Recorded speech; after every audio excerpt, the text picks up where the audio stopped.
Mamlaka ya Mapato Tanzania TRA, tunakushukuru mlipa kodi kwa kuendelea kutimiza wajibu wa kulipa kodi.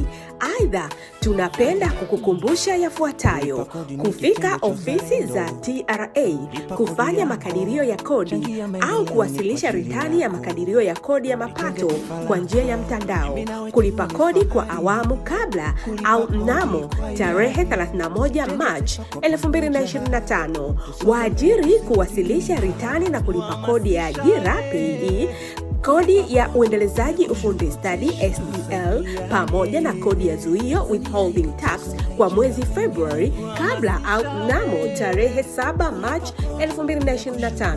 Waliosajiliwa kwenye kodi ya ongezeko la thamani VAT wanakumbushwa kuwasilisha ritani na kulipa kodi ya mwezi Februari kabla au mnamo tarehe 20 Machi 2025. Ukiuza toa risiti, ukinunua dai risiti. TRA, pamoja tunajenga taifa letu.